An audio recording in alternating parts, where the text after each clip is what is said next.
Hello dear friends, आज हम पढ़ेंगे घटनासार करंट वार्स की 2021-22 में पार्ट 18। पिछले सभी पार्ट्स का लिंक डिस्क्रिप्शन बॉक्स में दिया गया है। आज के पार्ट 18 में हमें Uttar Pradesh special current affairs को कवर करना है। इसके साथ यदि आप इस सेशन की पीडीएफ डाउनलोड करना चाहते हैं तो आप ज्वाइन करेंगे टेलीग्राम चैनल, जिसका लिंक आपको डिस्क्रिप्शन बॉक्स में मिल जाएगा। तो चलिए आज के सेशन को स्टार्ट करते हैं। पहला टॉपिक है अनुपूरक बजट 2021-22। इसे वित्त मंत्री सुरेश खन्ना के द्वारा 18 अगस्त 2021 को विधानसभा में प्रस्तुत किया गया। इसका आकार है 7,301.52 करोड़ और यह मूल बजट का 1.33% है। इसके साथ याद रखेंगे, वित्त मंत्री सुरेश खन्ना ने बताया, युवाओं को डिजिटली शिक्षित बनाने हेतु भारी उद्योग विभाग के अंतर्गत एक कोष बनाया जाएगा और इस कोष हेतु बजट में 3,000 करोड़ का प्रावधान किया गया है। स्वच्छ भारत अभियान हेतु बजट में 200 करोड़ का प्रावधान किया गया है। लखनऊ स्थित डॉक्टर भीमराव अंबेडकर स्मारक व सांस्कृतिक केंद्र की स्थापना हेतु 50 करोड़ का प्रावधान अनुपूरक बजट 2021-22 में किया गया है। अब बात करते हैं मिशन शक्ति अभियान के तीसरे चरण की।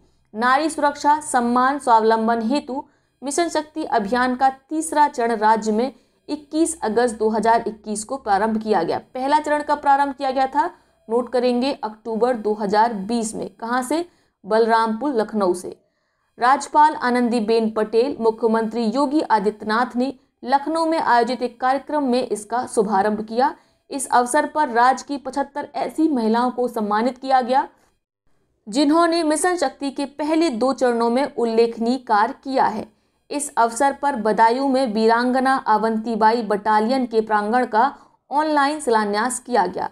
मिशन शक्ति अभियान का तीसरा चरण 31 दिसंबर 2021 तक चलेगा। यानी प्रारंभ कब हुआ? ये प्रारंभ हुआ है 21 अगस्त 2021 को और ये कब तक चलेगा? 31 दिसंबर तक। क्लियर हो गया? अब बात करते हैं उत्तर प्रदेश मुख्यमंत्री बाल सेवा योजना सामान्य को स्वीकृति। तो 2 प्रकार की योजना उत्तर प्रदेश सरकार के द्वारा चलाई गई। एक है बाल सेवा योजना सामान्य और दूसरी है मुख्यमंत्री बाल सेवा योजना। ठीक है, तो अभी क्लियर हो जाएगा आपको दोनों में अंतर क्या है। मुख्यमंत्री योगी आदित्यनाथ की अध्यक्षता में 2 अगस्त 2021 को संपन्न राज्य मंत्रिमंडल की बैठक में उत्तर प्रदेश मुख्यमंत्री बाल सेवा योजना को स्वीकृति प्रदान की गई। इसके अंतर्गत ऐसे अनाथ बच्चों को आर्थिक सहायता दी जाएगी जिन्होंने कोरोना से इतर अपने पेरेंट्स को खो दिया, यानी किसी अन्य कारण से वे अनाथ हो गए हैं। ऐसे बच्चों को 2,500 रुपये प्रति माह दिए जाएंगे। ठीक है, और अधिकतम जो लाभार्थी होंगे वो एक परिवार के 2 ही बच्चों को ये लाभ दिया जाएगा। इसके साथ अब बात करते हैं उत्तर प्रदेश मुख्यमंत्री बाल सेवा योजना के बारे में। हमने जो ऊपर सामान्य लिखा होगा बगल में जनरलाइज वो पढ़ ली। अब बात करेंगे उत्तर प्रदेश मुख्यमंत्री बाल सेवा योजना के बारे में। मुख्यमंत्री योगी आदित्यनाथ, राज्यपाल आनंदीबेन पटेल ने 22 जुलाई 2021 को लोक भवन लखनऊ में उत्तर प्रदेश मुख्यमंत्री बाल सेवा योजना का प्रारंभ किया। इस योजना में किनको कवर किया गया है? ऐसे बच्चों को जो कोविड-19 महामारी के कारण अनाथ हुए हैं, यानी अपने पेरेंट्स को उन्होंने कोविड-19 महामारी के कारण खो दिया है। तो ऐसे बच्चों को जो सरकारी सहायता प्रति माह मिलेगी वो मिलेगी 4,000 रुपये। इसके साथ अनाथ हुए बच्चों को मुफ्त शिक्षा भी दी जाएगी। जबकि जो ऊपर हमने सामान्य वाला पढ़ा है उसमें केवल 2,500 रुपये दिए जाएंगे और इसमें ऐसे बच्चों को कवर किया गया है जिन्होंने कोविड-19 के अलावा किसी अन्य कारण से अपने पेरेंट्स को खो दिया और वे अनाथ हो गए हैं। क्लियर हो गया? अब डिफरेंस आपको शायद याद रहेगा। इसके अलावा कोविड-19 द्वारा अनाथ हुई लड़कियों को शादी के समय 1,01,000 रुपये की धनराशि प्रदान की जाएगी। साथ ही छात्रों को जो कि व्यावसायिक शिक्षा ग्रहण कर रहे हैं, कॉलेज जाते हैं, ऐसे छात्रों को बच्चों को टैबलेट और लैपटॉप भी इसके अंतर्गत प्रदान किए जाएंगे। पहल के शुभारंभ पर पहली तिमाही के लिए 12,000 रुपये की राशि ऐसे 4,025 50 बच्चों के बैंक खातों में डिजिटल रूप से अंतरित कर दी गई है। तो यानी पहली तिमाही के लिए उन्हें अमाउंट मिल चुका है। अब बात करते हैं मंडुआ डी रेलवे स्टेशन का नाम बदल गया है। नाम क्या हो गया है? Banaras railway station.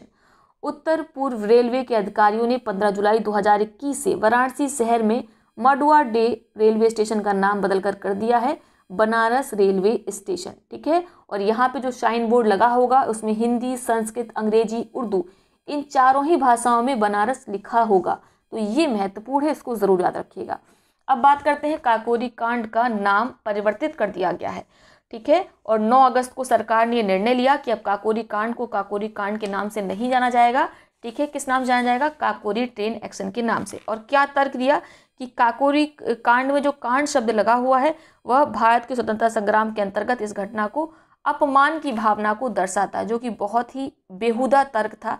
आपने रामायण पढ़ी होगी, उसमें सुंदर कांड है, ठीक है, किष्किंधा कांड है, अयोध्या कांड है, तो क्या ये अपमान की भावना को शो करते हैं? तो ये इनकी दोगली बातें कुछ समझ नहीं आती हैं, ठीक है। और अगर कोई इस पार्टी संबंधित है, उसकी भावना आहत हुई हो तो मुझे माफ़ करें। एक जनरलाइज बात कर रही हूँ, यहाँ पे किसी पार्टी विशेष की बात नहीं है।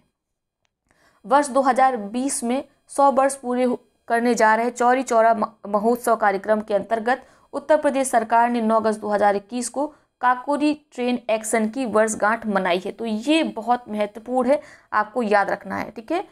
अब बात करेंगे उत्तर प्रदेश जनसंख्या नीति 2021 के बारे में, और इस संबंध में प्रश्न भी आपने यूपी पीसीएस में देखा था। तो ये जनसंख्या नीति कब से कब तक के लिए है? 2021 से लेकर 2030 तक। इसे 11 जुलाई को प्रस्तुत किया गया, ठीक है। किसने प्रस्तुत किया? मुख्यमंत्री योगी आदित्यनाथ ने। नाम क्या है नीति का? उत्तर प्रदेश जनसंख्या नीति 2021-30। इसके लक्ष्य निर्धारित क्या क्या किए गए हैं? 2026 तक ईयर जरूर याद रखेंगे। 2026 तक जो सकल प्रजनन दर है, टोटल फर्टिलिटी रेट है, वो 2.7 से घटकर 2.1% और 2030 तक हमें से 1.9% तक लाना है। ये लक्ष्य निर्धारित किया गया है जनसंख्या नीति के अंतर्गत।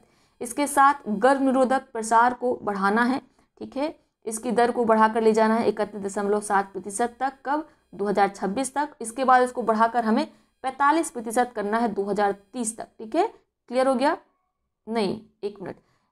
2026 तक हम 31.7% से बढ़ाकर ले जाएंगे 45%, और 2030 तक हम ले जाएंगे 45% से 52% तक। क्लियर हो गया? और मातृ मृत्यु दर की बात करें, मैटरनल मॉर्टेलिटी रेट के बारे में, तो उसे 197 से घटाकर 2026 तक हमें 150 लाना है, और 2030 तक 150 से घटाकर हम इसे लाएंगे 98। यानी वर्तमान में कितनी है मैटरनल मॉर्टेलिटी रेट, मातृ मृत्यु दर? तो ये है आपकी 197, ठीक है। 2026 तक हम इसे 150 लाएंगे, 150 के बाद 2030 तक हमें इसे 100 से कम करना है, 100 के अंदर लेके आना है, 98 लाना है, ठीक है। और आप जानते हैं मातृ मृत्यु दर कितने में मापी जाती है? 1 लाख में, ठीक है। शिशु मृत्यु दर को 43 से घटाकर 2026 तक 32 लाना है। कितना लाना है? हम 2026 तक जो 43 शिशु मृत्यु दर है, ये प्रति 1000 जन पर मापी जाती है, इसको 43 से घटाकर हम ले आएंगे 32 तक, ठीक है। और 2030 तक हम 32 से पहुंचाएंगे इसको 10 अंक कम करके 22 तक। इसको यहीं पर याद करने का प्रयास करिए। ये आगे कम से कम 4-5 साल के लिए ये आपकी जो जनसंख्या नीति है ये महत्वपूर्ण हो गई है। और RO-ARO में या हाई कोर्ट वाली जो RO-ARO एग्जाम होना है उसमें आपको इससे एक प्रश्न देखने को 100% मिलेगा। 5 वर्ष से कम आयु की शिशु मृत्यु दर को 47 से घटाकर 2026 तक 35 करना है, और 2030 तक इसे 35 से घटाकर 25 करना है, ठीक है। जीवन प्रत्याशा को 64.3 से बढ़ाकर वर्ष 2026 तक 66 और वर्ष 2030 तक 69 करना है, 69 करना है। बाल लिंग अनुपात जो कि 899 से है, इसे बढ़ाकर हम 2026 तक करेंगे 905, और 2030 तक हम इसे ले जाएंगे 919 के आंकड़े तक। क्लियर हो गया?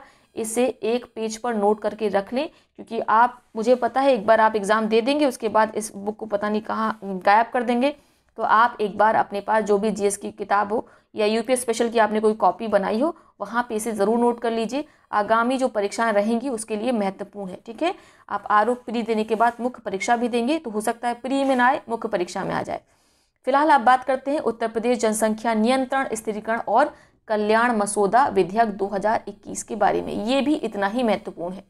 उत्तर प्रदेश राज्य विधि आयोग द्वारा 11 जुलाई 2021 को जनसंख्या नियंत्रण के लिए एक मसौदा विधेयक उत्तर प्रदेश जनसंख्या नियंत्रण, स्थिरीकरण, कल्याण विधेयक 2021 प्रस्तावित किया गया, जिसके तहत 2 बच्चों के मानदंड को लागू और बढ़ावा दिया गया। इसके तहत उत्तर प्रदेश में 2 बच्चों की नीति का उल्लंघन करने वाले किसी भी व्यक्ति को स्थानीय चुनाव लड़ने, सरकारी नौकरियों के आवेदन करने, पदोन्नति पाने, किसी प्रकार की सरकारी सब्सिडी प्राप्त करने से वंचित कर दिया जाएगा। तो याद रखेंगे, एक तो वो लोकल बॉडीज के इलेक्शंस नहीं लड़ सकता है, विधायकी का इलेक्शन लड़ सकता है, सांसदीय का इलेक्शन लड़ सकता है, ठीक है, क्योंकि जो वर्तमान में सरकार है, जो बड़े नेता हैं, वो स्थानीय निकाय के चुनाव तो लड़ने जा नहीं रहे हैं। तो उन्होंने कहा कि ठीक है, इनको स्थानीय निकाय चुनाव खत्म करो और विधायकी और जो सांसदीय के चुनाव हैं उनको सेफ रखो, ठीक है। और सरकारी नौकरियों में भी आवेदन नहीं करने दिया जाएगा, आपको पदोन्नति का लाभ भी नहीं मिलेगा नौकरी जैसे तैसे पा गए तो, ठीक है, और कोई आपको सब्सिडी नहीं मिलेगी, ये प्रावधान किया गया है। मसौदे के अनुसार स्वैच्छिक नसबंदी के माध्यम से 2 बच्चों के मानदंड को अपनाने पर लोक सेवकों सहित लोगों को कई प्रोत्साहन दिए गए हैं। क्या क्या प्रोत्साहन दिए गए हैं?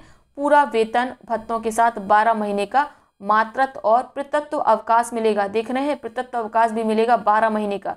राष्ट्रीय पेंशन के तहत नियोक्ता अंशदान कोष में 3% की वृद्धि की गई है, ठीक है, किसमें? एम्प्लॉय कॉन्ट्रीब्यूशन फंड जो है आपका ECF है, उसमें 3% की वृद्धि की गई है।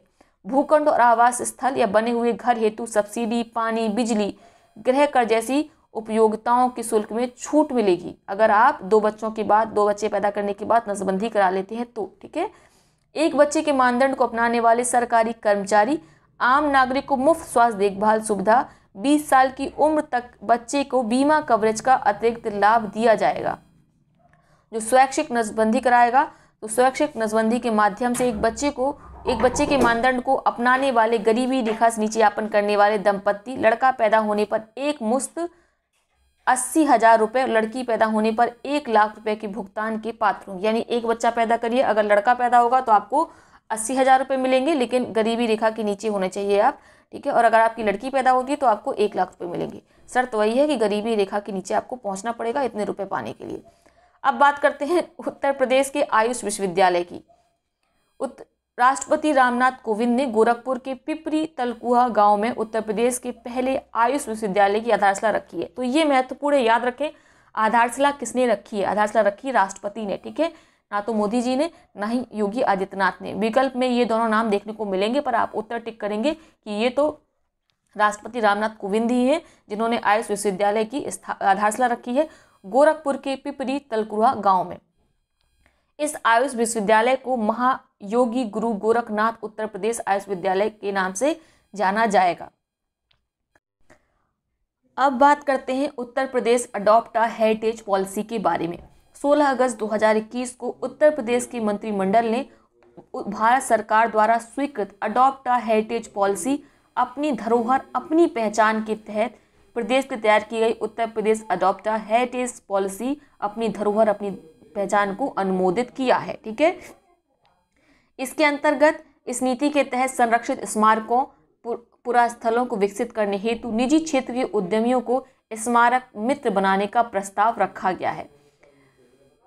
मंत्रिमंडल द्वारा इस नीति के अंतर्गत प्रथम चरण में पुरातत्व निदेशालय, जो कि संस्कृति विभाग के अंतर्गत आता है, उत्तर प्रदेश राज्य पुरातत्व विभाग के 11 प्रमुख स्थलों, स्मारकों को चुनाव स्मारक मित्र बनाए जाने के लिए प्रस्ताव को स्वीकृति प्रदान की गई। तो कुल कितने स्मारक हैं? 11 स्मारक, इन्हें बनाया जाएगा चुनाव स्मारक मित्र। नोट कर लीजिए, चुनाव स्मारक मित्र की बात यहाँ पर की जा रही है।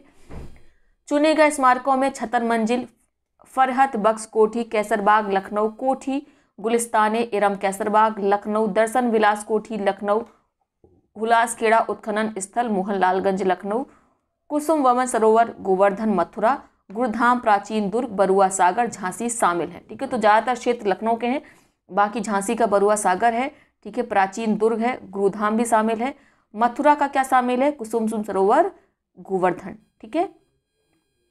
और अब बात करते हैं गाजियाबाद देश का पहला ग्रीन म्यूनिसिपल बॉन्ड जारी करने वाला नगर निगम। तो ये बहुत पुराना करंट अफेयर है, ऑलरेडी आप इससे परिचित होंगे। अप्रैल 2021 में उत्तर प्रदेश का गाजियाबाद नगर निगम देश का पहला ग्रीन म्यूनिसिपल बॉन्ड जारी किए गए बॉन्ड से 150 करोड़ रुपए का फंड एकत्रित किया जाएगा। इसका प्रयोग किया जाएगा tertiary water sewage treatment plant के निर्माण में, ठीक है। और इसीलिए इसको नाम दिया गया है ग्रीन बॉन्ड। ग्रीन बॉन्ड ऐसे बॉन्ड को नाम दिया जाता है जिसका उद्देश्य इस बॉन्ड से एकत्रित जो पैसा होता है उसका प्रयोग किया जाता है पर्यावरणीय रूप से वर्गीकृत परियोजनाओं को पूरा करने में। तो याद रखेंगे, गाजियाबाद देश का पहला ग्रीन म्यूनिसिपल बॉन्ड जारी करने वाला म्यूनिसिपल कॉरपोरेशन बन गया है। अब आते हैं स्ट्रॉबेरी गुड़ महोत्सव, इनके बारे में बात करेंगे, महत्वपूर्ण है। झांसी में स्ट्रॉबेरी महोत्सव, लखनऊ में गुड़ महोत्सव के पश्चात उत्तर प्रदेश के सिद्धार्थनगर जिले में काला नमक चावल महोत्सव आयोजित किया गया। तो इसको लगा लीजिए इम्पॉर्टेंट। हालांकि इस बार ये परीक्षा में पूछा नहीं गया था, लेकिन भविष्य में ज़रूर पूछा जाएगा, जो 3-4 एग्जाम आपके अभी हाल ही में होने हैं उसमें, ठीक है। इस महोत्सव का उद्घाटन किसके द्वारा किया गया? मुख्यमंत्री योगी आदित्यनाथ के द्वारा वीडियो कॉन्फ्रेंसिंग के माध्यम से। काला नमक चावल सिद्धार्थनगर, चंदौली सहित पूर्वी उत्तर प्रदेश के गोरखपुर, देवरिया, बस्ती, बहराइच, गोंडा, सिवाकाशी, महाराजगंज, कुशीनगर, संतकबीर नगर आदि जिलों का 1 डिस्ट्रिक्ट 1 प्रोडक्ट है। इसे बुद्धा चावल भी कहते हैं, ठीक है। इसके पीछे स्टोरी ये है कि बुद्ध भगवान ने इस चावल से खीर पकाई, ठीक है, एक प्रकार का व्यंजन पकाया और इसको प्रसाद स्वरूप अपने सभी अनुयायियों को बांटा। इस चावल में एक विशेष प्रकार की खुशबू होती है। तो महात्मा बुद्ध ने कहा कि जब जब आप भविष्य में ये चावल बनाएंगे, आपको याद आएगी, कि मेरी याद आएगी, ठीक है। किसकी याद आएगी? महात्मा बुद्ध की याद आएगी, ऐसा उनके द्वारा कहा गया। तो जो भी देश बौद्ध धर्म को मानते हैं, वहाँ पर काला नमक चावल की इसी प्रकार से ब्रांडिंग की गई है। और वहाँ पे काला नमक चावल नहीं लिखा गया है, जो बोरी पैक की गई उसमें लिखा गया है बुद्धा चावल, ठीक है। तो ये मार्केटिंग का तरीका अपनाया गया है ताकि चावल को बाहर विदेशों में बेचा जा सके, ठीक है। अब बात करते हैं, उल्लेखनीय कि उत्तर प्रदेश में स्ट्रॉबेरी महोत्सव का आयोजन कहाँ पर किया गया? झांसी में किया गया। गुड़ महोत्सव का आयोजन कहाँ पर किया गया? लखनऊ में किया गया। दोनों का उद्घाटन मुख्यमंत्री जी ने किया था। इन महोत्सव के अलावा उत्तर प्रदेश में केला महोत्सव कहाँ पर हुआ? कुशीनगर में। शहनाई महोत्सव कहाँ पर हुआ? वाराणसी में। तो एक बार क्विक रिवीजन करते हैं, ठीक है। स्ट्रॉबेरी महोत्सव कहाँ हुआ? आप कहेंगे झांसी में हुआ। गुड़ महोत्सव कहाँ पे हुआ? लखनऊ में हुआ। केला महोत्सव कुशीनगर में। शहनाई महोत्सव ये हुआ वाराणसी में। और काला नमक चावल कहाँ पर हुआ? उत्तर प्रदेश के सिद्धार्थनगर जिले में। अगर आपको जानकारी है तो आप कमेंट बॉक्स में बताइए, काले नमक चावल की खेप किस देश को भेजी गई है? सिद्धार्थनगर से। यूएनडीपी द्वारा चंदौली और सोनभद्र विकास मॉडल की प्रशंसा। उत्तर प्रदेश के चंदौली में होने वाले काले चावल की खेती की प्रशंसा हाल ही में जारी संयुक्त राष्ट्र विकास कार्यक्रम यूएन डेवलपमेंट प्रोग्राम की एक रिपोर्ट में की गई, ठीक है। जून 2021 में यूएनडीपी द्वारा जारी रिपोर्ट में सोनभद्र और चंदौली के विकास मॉडल की प्रशंसा की गई। ऑस्ट्रेलिया, न्यूजीलैंड को काला चावल के निर्यात के लिए चंदौली की प्रशंसा की गई।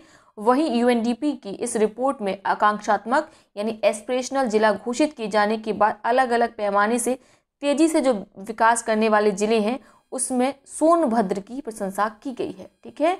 क्लियर हो गया। अब बात करेंगे अर्जुन सहायक परियोजना के बारे में। तो इसकी घोषणा किसके द्वारा की गई? इसके शुभारंभ की घोषणा मुख्यमंत्री योगी आदित्यनाथ के द्वारा महोबा जिले के अर्जुन सहायक परियोजना के तहत लहचूरा बांध के निरीक्षण के दौरान इसकी घोषणा की गई। तो लहचूरा बांध कहाँ पर स्थित है? ये स्थित है महोबा जिले के अर्जुन सहायक परियोजना के तहत, ठीक है। अर्जुन नदी पर बना हुआ है लहचूरा बांध। यह 2600 करोड़ रुपए की लागत सिंचाई परियोजना जो धसान नदी पर निर्माणाधीन है, ठीक है। यहीं पे अर्जुन नदी भी बहती है पास में ही, धसान नदी के। केन, बेतवा, धसान ये 3 प्रमुख नदियां हैं जो कि हमीरपुर जिले में जाकर मिल जाती हैं। हमीरपुर जिला आप जानते होंगे बुंदेलखंड में पड़ता है, ठीक है। जालौन, हमीरपुर ये सुना होगा आपने। महुआ पान की खेती के लिए प्रसिद्ध है, तो याद रखेंगे। धसान पे कौन सा बांध है? लहचूरा बांध है, याद कर लीजिए। धसान पर है लहचूरा बांध, ठीक है। और इसी के निर्माण की घोषणा की गई है मुख्यमंत्री योगी आदित्यनाथ के द्वारा। इसके माध्यम से, इस सिंचाई परियोजना के माध्यम से किस किस को लाभ मिलेगा? बांदा, महोबा और हमीरपुर को। और जैसा हमने बताया था कि केन, बेतवा, धसान ये तीनों नदियां किससे मिलती हैं? यमुना से मिलती हैं। कहाँ पर? हमीरपुर में। तो धसान जो है वो बेतवा की सहायक नदी है और केन और बेतवा किससे मिलती हैं? यमुना से मिलती हैं। यह मध्य प्रदेश के रायसेन जिले के बेगमगंज तहसील से निकलती है। इसकी लंबाई याद रखने की ज़रूरत नहीं है। याद रखेंगे कि इसे प्राचीन काल में दसाढ़ नाम से भी जाना जाता था। अब बात करेंगे ईज ऑफ लिविंग इंडेक्स के बारे में, जिसमें उत्तर प्रदेश के 14 शहरों को शामिल किया गया है। इसे किसके द्वारा जारी किया गया है ये महत्वपूर्ण नहीं है, बस याद रखेंगे कि 4 मार्च 2021 को ईज ऑफ लिविंग इंडेक्स 2020 में देश भर के 111 शहरों को रैंकिंग दी गई। कितने शहरों को? देश भर के 111 शहरों को। इसमें यूपी के, उत्तर प्रदेश के 14 शहर शामिल हैं। गौरतलब है कि इस इंडेक्स में 10 लाख से अधिक आबादी वाले शहरों की टॉप 50 डिस्ट्रिक्ट की रैंकिंग में उत्तर प्रदेश के कुछ जिले शामिल हैं। कौन कौन से? टॉप 50 में शामिल है लखनऊ, वाराणसी, कानपुर, गाजियाबाद, प्रयागराज, आगरा, मेरठ और बरेली। ठीक है, तो सबसे टॉप पर कौन है? लखनऊ है, फिर है आपका वाराणसी, फिर है कानपुर। 10 लाख से कम आबादी वाले शहरों की बात करें तो पहले नंबर पर है झांसी। तो आप देख रहे हैं 10 लाख से अधिक जनसंख्या में किसने टॉप किया है? लखनऊ ने। 10 लाख से कम आबादी वाले शहरों में टॉप किया है झांसी ने। ठीक है, झांसी के बाद मुरादाबाद, रायबरेली, सहारनपुर, अलीगढ़ और आपका रामपुर। तो ऑलरेडी हम बात कर चुके हैं, यही यहाँ पर लिखा हुआ है। नेक्स्ट बात करेंगे लैंड रिकॉर्ड सर्विस इंडेक्स 2020-21 में उत्तर प्रदेश को मिला 15वां स्थान। मार्च 2021 के प्रथम सप्ताह में national council for applied economic research द्वारा जारी द्वितीय लैंड रिकॉर्ड सर्विस इंडेक्स 2021 में उत्तर प्रदेश को देश भर में 15वें पायदान पर रखा गया। वहीं टॉप किसने किया है? टॉप किया है मध्य प्रदेश ने। ठीक है, इसके अंतर्गत क्या जांचा जाता है? इस इंडेक्स के अंतर्गत तो इसके अंतर्गत देखा जाता है जो भूमि रिकॉर्ड्स है, ठीक है, जो लैंड रिकॉर्ड्स है उनका कितना कंप्यूटराइजेशन किया गया है। तो इस मामले में उत्तर प्रदेश है फिसड्डी। उत्तर प्रदेश को 15वें पायदान पर रखा गया है। एमपी पहले नंबर पर है। अगला टॉपिक आ गया हमारा उत्तर प्रदेश बजट 2021-22। हालांकि इसको हम बहुत बार विस्तार से पढ़ चुके हैं, फिर भी एक बार यहाँ पे क्विक हम रिवीजन करेंगे, तो फास्ट पढ़िएगा। इसको किसके द्वारा प्रस्तुत किया गया? वित्त मंत्री सुरेश खन्ना के द्वारा। कब? 22 फरवरी 2021 को। ये देश का पहला पेपरलेस डिजिटल बजट है। ठीक है, प्रदेश का पहला, और उत्तर प्रदेश देश का पहला ऐसा राज्य है जिसने अपने बजट को डिजिटल फॉर्म में प्रस्तुत किया, यानी कागज रहित प्रस्तुत किया। ठीक है, और ये राज्य के इतिहास का सबसे बड़ा बजट है। तो उत्तर प्रदेश का हर बार का बजट यही होता है, ये लाइन जुड़ी रहती है कि अब तक का रिकॉर्ड सबसे बड़ा बजट है। वित्तीय वर्ष 2021-22 का राज्य बजट केंद्र बिंदु के समग्र एवं समावेशी विकास द्वारा प्रदेश के विभिन्न वर्गों का स्वावलंबन से सशक्तिकरण है। तो ये इसका क्या है? विजन है, दृष्टिकोण है, इसे आप याद रखेंगे। अब बात करते हैं वित्तीय बजट के अनुमानों के बारे में। तो आकार परीक्षा में हर बार ही पूछा जाता है। आरओ एआरओ का ये फेवरेट क्वेश्चन है, इसको जरूर याद रखेंगे। कितना आकार है? 5,50,270 78 लाख रुपए। ठीक है, 5,50,270 ऐसे याद कर लीजिए, 5,50,270 78 करोड़ रुपए। पॉइंट के बाद जरूर याद रखिएगा, यही डिजिट चेंज कर देता है। बजट में कितने रुपए की नई योजनाओं को शामिल किया गया है, तो ये सब नहीं पूछा जाएगा। कुल प्राप्तियां याद रख सकते हैं, ये कितनी है? 5,06,181.84 करोड़ रुपए। तो कुल प्राप्ति याद रखेंगे, बजट के आकार को याद रखेंगे। नेक्स्ट हम बात करेंगे कुल व्यय कितना है। तो जितना बजट होता है, जितना बजट का आकार होता है, वही कुल व्यय होता है। ठीक है, तो सेम है हमारा 5,50,270.78 लाख रुपए। क्लियर हो गया ना आपको? अब हम लोग इसमें क्या पढ़ सकते हैं, आगे बात करेंगे। बजट में राजकोषीय घाटा 90,729 करोड़ 80 लाख रुपए अनुमानित है। परीक्षा में ये पूछा गया है, एक बार अमाउंट ही इस प्रकार से लिख के आया था, तो अमाउंट याद रखेंगे। जो वर्ष के अनुमानित सकल राज्य घरेलू उत्पाद का 4.17% है। अगर पूछा जाए फिस्कल डेफिसिट कितना है, तो आप कहेंगे उत्तर प्रदेश का कितना है? 4.17%। राज्य की ऋण ग्रस्तता कितनी है, यानी डेट टू जीडीपी रेशियो कितना है? डेट टू जीडीपी रेशियो कितना है? तो आप कहेंगे ये है 28.1%। इतना अधिक जो है हमारा राज्य ऋणग्रस्त है। आगे ये वही जो हम पढ़ चुके हैं, इसी को टेबल के फॉर्म में दिया गया है। सब कुछ महत्वपूर्ण नहीं है और इतना ज़्यादा डेटा आप याद भी नहीं कर सकते हैं, तो जो जो महत्वपूर्ण है उसे ऑलरेडी हम पढ़ चुके हैं। अब बात करेंगे किसी सेक्टर से संबंधित जो घोषणाएं बजट में की गई हैं उनके बारे में। प्रधानमंत्री किसान सम्मान निधि योजना के अंतर्गत प्रदेश में 2,40,00,000 किसानों को 27,123 करोड़ रुपए से अधिक धनराशि का भुगतान डीबीटी के माध्यम से किसानों के बैंक खातों में किया गया है। ठीक है, डायरेक्ट बेनिफिशियरी ट्रांसफर डीबीटी का फुल फॉर्म होता है। और कितने किसानों के खातों में धनराशि का ट्रांसफर किया गया है? 2,40,00,000 किसानों के। कितना अमाउंट? 27,123 करोड़ रुपए। ठीक है, किसानों की आय को वर्ष 2022 तक दोगुना करने हेतु विभिन्न योजनाओं के बेहतर उपयोग के लिए अवस्थापना से संबंधित अंतराल को पूरा करने हेतु वित्तीय वर्ष 2021-22 से आत्मनिर्भर किसान समन्वित विकास योजना क्रियान्वित की जाएगी। तो ये आत्मनिर्भर कृषक समन्वित विकास योजना किससे संबंधित है? यूपी से संबंधित है, याद रखेंगे। और इस तरह का प्रश्न आया था, अभी आप आगे देखेंगे। मुख्यमंत्री सक्षम सुपोषण योजना भी विकल्प में थी और ये भी इस किताब में दी गई है। तो आप देख सकते हैं घटना सा सबसे बेहतरीन है करंट अफेयर्स के लिए। योजना हेतु 100 करोड़ रुपए का बजट आवंटन किया गया है। कौन सी योजना के लिए? आत्मनिर्भर कृषक समन्वित विकास योजना के लिए। बजट में प्रस्तावित मुख्यमंत्री कृषक दुर्घटना कल्याण योजना के अंतर्गत 600 करोड़ रुपए के बजटीय प्रावधान की बात की गई है। इसके तहत दुर्घटना में मृत्यु होने पर किसान को आर्थिक सहायता के रूप में 5 लाख रुपए की आर्थिक सहायता दी जाएगी। नहरों एवं सरकारी नलकूपों में किसानों को मुफ्त पानी की सुविधा हेतु 700 करोड़ रुपए की व्यवस्था प्रस्तावित है। प्रधानमंत्री किसान ऊर्जा सुरक्षा एवं उत्थान महाअभियान, जिसे शॉर्ट में कहते हैं कुसुम योजना, इसके अंतर्गत खेतों में विभिन्न क्षमताओं के सोलर पंपों की स्थापना कराई जा रही है। वित्तीय वर्ष 2021-22 में 15,000 सोलर पंप की स्थापना का लक्ष्य निर्धारित किया गया है। अब बात करते हैं खाद्यान्न उत्पादन का लक्ष्य, तो इतना महत्वपूर्ण नहीं है। टोटल आप याद रख सकते हैं, जो टोटल खाद्यान्न का लक्ष्य निर्धारित किया गया है वह है 644 मीट्रिक टन। ठीक है, खरीफ फसल का उत्पादन का लक्ष्य निर्धारित किया गया है 323 लाख मीट्रिक टन। अब बात करेंगे महिलाओं से जुड़ी हुई क्या घोषणाएं बजट में की गई हैं। महिला सशक्तिकरण हेतु राज्य सरकार द्वारा दिनांक 1 अप्रैल 2019 से मुख्यमंत्री कन्या सुमंगला योजना लागू की गई है। कब से? 1 अप्रैल 2019 से, जिसका मुख्य उद्देश्य बालिकाओं को स्वास्थ्य एवं शिक्षा को प्रोत्साहित देना एवं बालिका के जन्म के प्रति समाज में सकारात्मक सोच विकसित करना है। इसके अंतर्गत पात्र बालिकाओं को 6 विभिन्न श्रेणियों में 15,000 रुपये की सहायता प्रदान की जाएगी। ठीक है, और ये अलग अलग फेज में दी जाएगी। ठीक है, अलग अलग ईयर डिसाइड किए गए हैं। योजना हेतु बजट में एक मुश्त 15,000 रुपये नहीं मिलेंगे। योजना हेतु बजट में 1200 करोड़ रुपए की व्यवस्था की गई है। 3 तलाक से पीड़ित महिलाओं के लिए बजट में 10 करोड़ का प्रावधान किया गया है। वहीं महिलाओं को सशक्त बनाने के लिए महिला सामर्थ्य योजना की शुरुआत की गई है। तो कम से कम सभी योजनाओं के नाम जरूर याद रखिएगा। कई सारी योजनाएं देखिए पूछा जा सकता है कि इसमें कौन सी योजना उत्तर प्रदेश सरकार के द्वारा नहीं चलाई जा रही है। तो जो जो योजनाएं आपको याद होंगी कि ये चलाई जा रही हैं, तो आप आसानी से उसे एलिमिनेट कर पाएंगे। ठीक है, और महिला सामर्थ्य योजना के लिए 200 करोड़ रुपए का आवंटन बजट में प्रस्तावित किया गया है। उत्तर प्रदेश सरकार की इस योजना में राज्य ग्रामीण मिशन के लिए महिला दूध उत्पादकों के स्वयं सहायता समूह की मदद की जाएगी।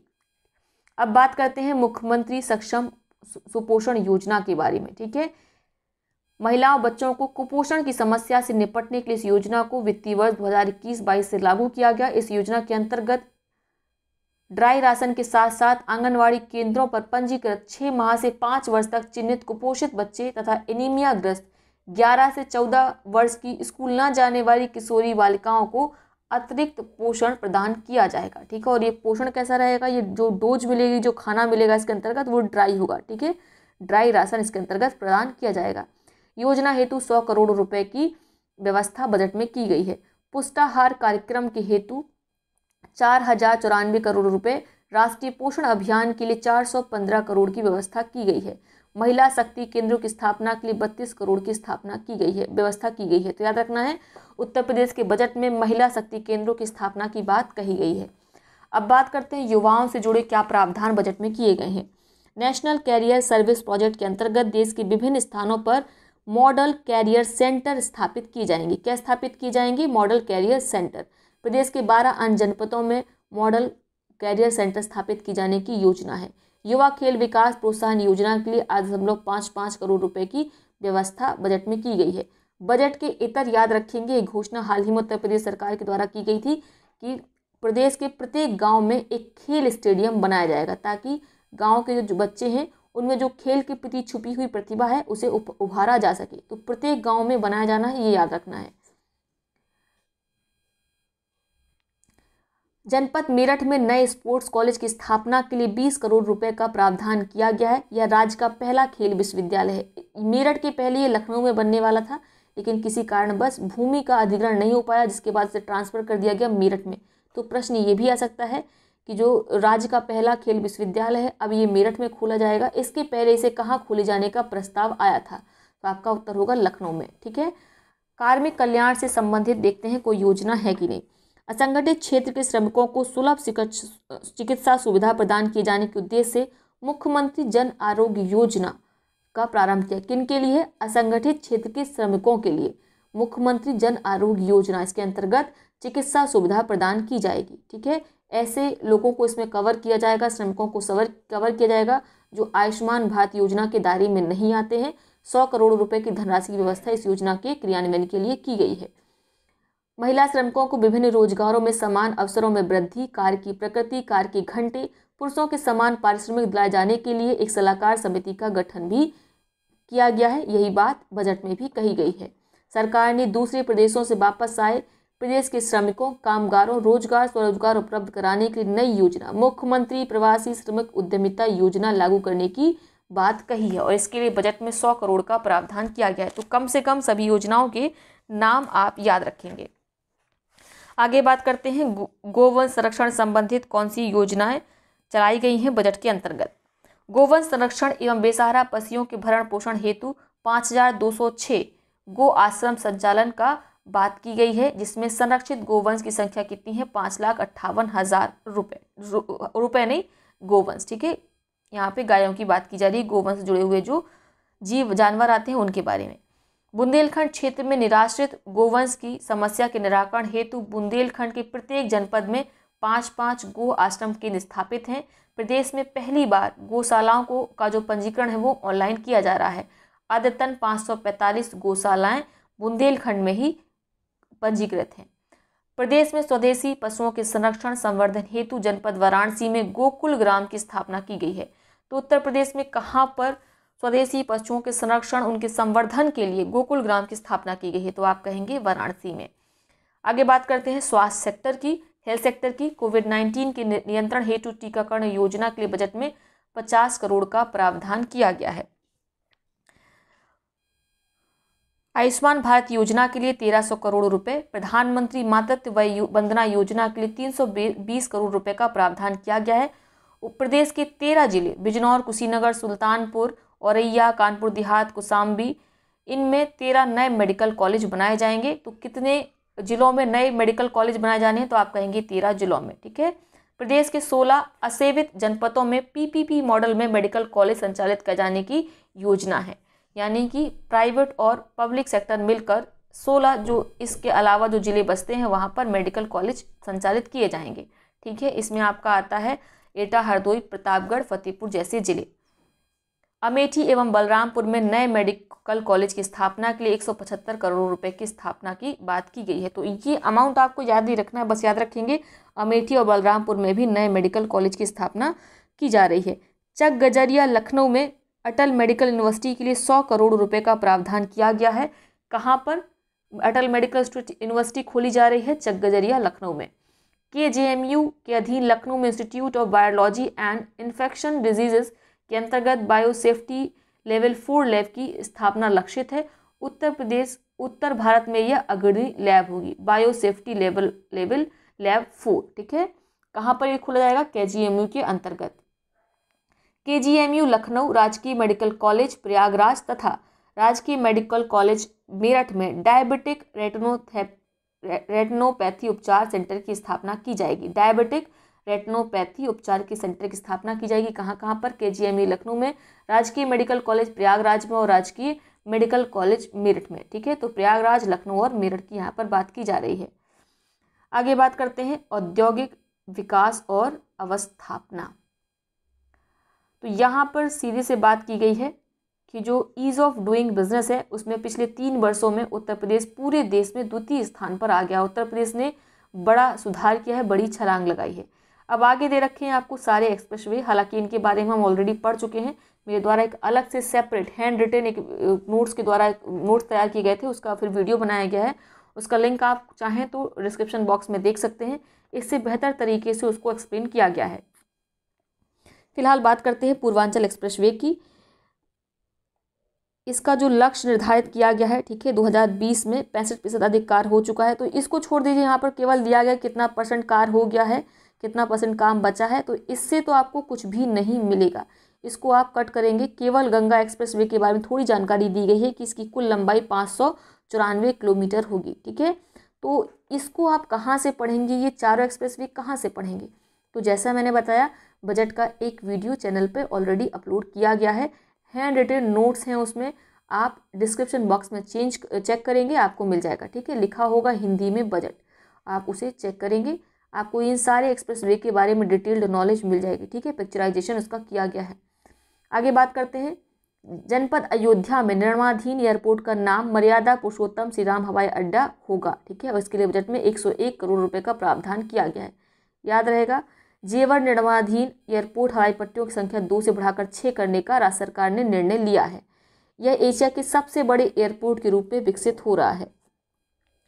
बजट में कानपुर मेट्रो के लिए भी कुछ अमाउंट का प्रावधान किया गया है, कुछ अमाउंट का प्रावधान किया गया आगरा मेट्रो रेल परियोजना के लिए। ठीक है, इसके साथ वाराणसी, गोरखपुर और अन्य शहरों में प्रस्ताव रखा गया कि यहाँ पर मेट्रो रेल परियोजना शुरू की जाएगी। प्रदेश के 10 शहर लखनऊ, कानपुर, प्रयागराज, वाराणसी, सहारनपुर, बरेली, झांसी, इन सब में स्मार्ट सिटी योजना अंतर्गत चलाए हुए हैं। इसके अंतर्गत 2000 करोड़ रुपए की व्यवस्था की गई है 10 शहरों के लिए। स्मार्ट सिटी योजना अंतर्गत केंद्र सरकार द्वारा 10 नगर निगमों के उपरांत शेष नगर निगमों वाराणसी, मेरठ, गाजियाबाद, अयोध्या, फिरोजाबाद आदि आदि आदि, ठीक है, को राज्य स्मार्ट सिटी योजना अंतर्गत स्मार्ट एंड सेफ सिटी के रूप में विकसित किए जाने का निर्णय केंद्र सरकार के उत्तर प्रदेश सरकार के द्वारा लिया गया है। यानी कि जो 10 प्रमुख शहर हैं जो कि स्मार्ट सिटी योजना के अंतर्गत आते हैं, जो चयनित हुए हैं, उनके लिए अलग से 2000 करोड़ के फंड की व्यवस्था की गई है। इन 10 शहरों के अलावा जो अन्य 10 शहर आते हैं उनको विकसित किया जाएगा इस योजना के अंतर्गत स्मार्ट एंड सेफ सिटी के रूप में। ठीक है, और इन्हें किसके रूप में विकसित करना है? स्मार्ट सिटी के रूप में। और ये सिटी कौन सी है? Smart and safe city. Clear हो गया? बहुत बढ़िया। आगे बात करते हैं क्या इसमें महत्वपूर्ण है। ये आप पढ़ सकते हैं, मुख्यमंत्री समग्र संपदा विकास योजना हेतु 1000 करोड़ रुपए की व्यवस्था प्रस्तावित है। प्रधानमंत्री आवास योजना ग्रामीण के अंतर्गत वित्तीय वर्ष 2021-22 में 6 लाख आवासों के निर्माण का लक्ष्य है। योजना हेतु 7000 करोड़ रुपए की बजटीय व्यवस्था प्रस्तावित है। पूरे विश्व में भारत सर्वाधिक दुग्ध उत्पादन करने वाला देश है तथा देश में दुग्ध उत्पादन में उत्तर प्रदेश का पहला स्थान है। ठीक है, आगे बात करेंगे, लखनऊ में उत्तर प्रदेश जनजाति संग्रहालय के निर्माण के लिए 8 करोड़ रुपए, शाहजहांपुर में स्वतंत्रता संग्रहालय की वीथिकाओं के लिए 4 करोड़ की व्यवस्था की गई। तो अमाउंट नहीं याद रखना, बस याद रखेंगे कहाँ पर जनजाति संग्रहालय उत्तर प्रदेश में खोला जा रहा है, लखनऊ में खोला जा रहा है। कहाँ पर स्वतंत्रता संग्राम की वीथिकाओं के लिए संग्रहालय खोला जा रहा है, तो आप कहेंगे शाहजहांपुर में। प्रदेश के प्रतिष्ठित साहित्यकारों, कलाकारों को अन्य किसी पुरस्कार से सम्मानित जो नहीं हो सके हैं किसी कारणवश, ठीक है, उन्हें उत्तर प्रदेश गौरव सम्मान से सम्मानित किया जाएगा। प्रत्येक वर्ष 5 व्यक्तियों को सम्मानित किया जाएगा इस अवार्ड से और उन्हें 11 लाख रुपए दिए जाएंगे प्रत्येक व्यक्ति को। ठीक है, आगे बात करते हैं पर्यटन के बारे में। तो पर्यटन से संबंधित कोई भी ऐसा नहीं है कि जो परीक्षा के लिहाज से महत्वपूर्ण है, फिर भी याद रखना चाहते जा सकते हैं। उत्तर प्रदेश में वर्ष 2019 में 54 करोड़ पर्यटक आए हैं, जिसमें से भारतीय पर्यटक कितने हैं? 53 करोड़ 60 लाख है। विदेशी पर्यटकों की संख्या 47 लाख है। अब बात करेंगे वन एवं पर्यावरण के बारे में, ये महत्वपूर्ण है। भारतीय वन सर्वेक्षण की वन स्थिति रिपोर्ट 2019 के अनुसार उत्तर प्रदेश के कुल भौगोलिक क्षेत्रफल का 9.19% क्षेत्र वनावरण एवं वृक्षावरण से आच्छादित है। प्रदेश के वनावरण एवं वृक्षावरण वर्ष 2017 से 2019 में 127 वर्ग किलोमीटर की वृद्धि हुई है। वर्ष 2030 तक वनावरण वृक्षावरण में 15% की वृद्धि का लक्ष्य निर्धारित किया गया है। वर्ष 2020 और 2021 एवं वर्ष 2022 के वृक्षारोपण का लक्ष्य क्रमशः कितना निर्धारित किया गया? वर्ष 2020 में वृक्षारोपण का लक्ष्य था 25 करोड़ वृक्ष लगाना, 2021 में 30 करोड़ और 22 में 35 करोड़। ठीक है, इसको याद रखना है। पौध उगान हेतु 3 वर्ष की कार्य योजना भी तैयार की गई है, तो इसको लगा लीजिए मोस्ट इम्पॉर्टेंट। प्रभावी सुरक्षा व्यवस्था तथा प्रवर्तन के कारण राज्य में बाघों की संख्या वर्ष 2014 से 117 से बढ़कर 2018 में कितनी हो गई है? 173। 117 से 173 कब कितने समय काल में? 2014 से 2018 के बीच में। अब बात करेंगे अल्पसंख्यक कल्याण से संबंधित। ठीक है, तो इसमें केवल एक ही लाइन महत्वपूर्ण है। मदरसा आधुनिकीकरण योजना के लिए 479 करोड़ रुपए की बजट में बात की गई, इतना बजट का आवंटन किया गया है। दिव्यांगजन कल्याण की बात करें तो इसमें कुछ भी महत्वपूर्ण नहीं है, इसको काट दीजिए। व्यापारी कल्याण में याद कर सकते हैं कि इनके लिए दुर्घटना बीमा योजना की बात कही गई है। इसके अंतर्गत जो लाभार्थी होगा उसे 5 लाख रुपए जो अभी तक दिया जाता था, अमाउंट धनराशि जो दी जाती थी, अब इसे बढ़ाकर 10 लाख रुपए कर दिया गया है। ठीक है, बात करें न्याय की, तो जनपद प्रयाग में राष्ट्रीय विधि विश्वविद्यालय की स्थापना किए जाने का निर्णय लिया गया है। इंपॉर्टेंट है, इसको याद रखना है। नेक्स्ट आपका है बजट में कहाँ से रुपया आता है और कहाँ रुपया जाता है। तो आप देख सकते हैं बजट में सबसे ज़्यादा रुपया आता है, स्वयं का कर राजस्व कितना है 34.5% है। जो राज्यांश मिलता है केंद्र से वह कितना मिलता है 22.1%। उसके बाद आता है आपका केंद्र सरकार से जो सहायता अनुदान मिलता है, ठीक है, ग्रांट एंड एड मिलता है, वह कितना मिलता है 16.6%। उसके बाद आप क्या याद रखेंगे, लोक ऋण कितना मिला है 14%। और समस्त लेन देन का जो शुद्ध परिणाम है वह 7 है। करेतर राजस्व कितना है, ये है 4.7। तो मुख्य रूप से आपको शुरुआती 3 याद रखने हैं। सबसे बड़ा जो अमाउंट है वह स्वयं का कर राजस्व है, स्वयं का जो टैक्स कलेक्शन है वह कितना है 34.5% है। उसके बाद राज्यों को अंश मिलता है केंद्र सरकार का, उसके बाद उसका नंबर आता है। अब बात करते हैं रुपया कहाँ कहाँ खर्च होता है। तो सब कुछ याद करने की जरूरत नहीं है, केवल याद रखेंगे आप पेंशन में कितना है 12.7, ब्याज में 8.1, सब्सिडी में 3.4। ठीक है, इतना याद रखना है। आगे बात करते हैं उत्तर प्रदेश में प्रति व्यक्ति आय में दोगुनी वृद्धि हो गई है। ये किसने बताया, ये बताया अर्थ एवं संख्या प्रभाग राज्य नियोजन संस्थान उत्तर प्रदेश ने। इसने बताया है कि राज्य में औद्योगिकरण बढ़ा है, बुनियादी ढांचे में सुधार हुआ है, कारोबारी गतिविधियां बढ़ी हैं, जिसके कारण राज्य की आर्थिक स्थिति में तेजी से सुधार हुआ है। वित्तीय वर्ष 2021-22 के अंत में राज्य का जो सकल राज्य घरेलू उत्पाद है यानी SDG है वह कितना है 21,73,390 करोड़ रुपए। ठीक है, कितना SGDP है, ये है 21,73,390 करोड़ रुपए के लगभग पहुंच जाने का अनुमान बजट में किया गया है। राज्य की आबादी 23 करोड़ मानी जाए और इसको डिवाइड कर दिया जाए तो प्रति व्यक्ति आय कितनी होगी, नोट करेंगे 94,495। याद रखना है, ये भी एग्जाम में पूछी जा सकती है। और ये डेटा किसके द्वारा दिया गया, अर्थ एवं संख्या प्रभाग राज्य नियोजन संस्थान उत्तर प्रदेश के द्वारा। वर्ष 2016-17 में राज्य की प्रति व्यक्ति आय 50,942 रुपए थी। इस दृष्टि से वित्तीय वर्ष 2020-21 के अंत तक प्रति व्यक्ति आय लगभग 2 गुने के बराबर पहुंच जाएगी। वर्ष 2017-18 में राज्य की जो प्रति व्यक्ति आय थी वह थी 58,821 रुपए। अब बात करते हैं राज्य सकल घरेलू उत्पाद की SGDP की, ठीक है, स्टेट GDP की। तो कितना साइज है स्टेट GDP का 19,30,527 करोड़, ये अमाउंट आप याद रख सकते हैं। वहीं नए वित्तीय वर्ष 2021-22 में ये हमने जो अभी अमाउंट पढ़ा है ये किस वित्तीय वर्ष के लिए है, 2020-21 के लिए। अब हमें नए वित्तीय वर्ष के लिए पढ़ना है 21-22। तो 21-22 से बढ़कर कितना हो गया है SGDP 21,73,390 करोड़ रुपए, जो कि पिछले वर्ष के मुकाबले कितना अधिक है 2,32,863 करोड़ रुपए अधिक है। प्रति व्यक्ति कर्ज की बात करें तो राज्य पर कुल कितना कर्ज है, तो राज्य की जो कुल ऋणग्रस्तता है वह कितनी है, वह है आपकी 5,65,909.69 करोड़ रुपए। और अगर हम स्टेट की जो टोटल जनसंख्या है 23 करोड़ की, तो उसको डिवाइड कर दें तो इसमें प्रति व्यक्ति जो कर्ज है वो अमाउंट निकल आएगा। वह कितना है, वह है आप नोट करिए, यह है 2021-22 में 26,572 रुपये, जबकि 20-21 में कितना था, ये था 24,604 रुपये। तो प्रति व्यक्ति कर्ज में भी वृद्धि हुई है, कितनी 1,968 रुपये। क्लियर हो रहा है ना, बहुत बढ़िया। अब बात करते हैं सरस आजीविका मेला 2021 के बारे में। इसका आयोजन किया गया कहाँ पर, नोएडा में। ठीक है, इसका उद्घाटन केंद्रीय कृषि एवं किसान कल्याण मंत्री नरेंद्र सिंह तोमर के द्वारा किया गया। 27 राज्यों ने हिस्सा लिया और 300 से अधिक राज्य के स्वयं सहायता समूह, सेल्फ हेल्प ग्रुप इसमें शामिल थे। हस्तशिल्पियों ने भी इस कार्यक्रम में हिस्सा लिया। प्रयागराज के मेजा में गंगा तट कछुआ वन्यजीव विहार घोषित किया गया। ये महत्वपूर्ण है, आपको इसको याद रखना है। ठीक है, मेजा तहसील के कोठारी गांव के आसपास 30 किलोमीटर दायरे में कछुओं का संरक्षण होगा। निर्धारित दायरे में 4 नस्ल के कछुए गंगा में छोड़े जाएंगे और इसे पर्यटन के क्षेत्र के रूप में भी विकसित किया जाना है।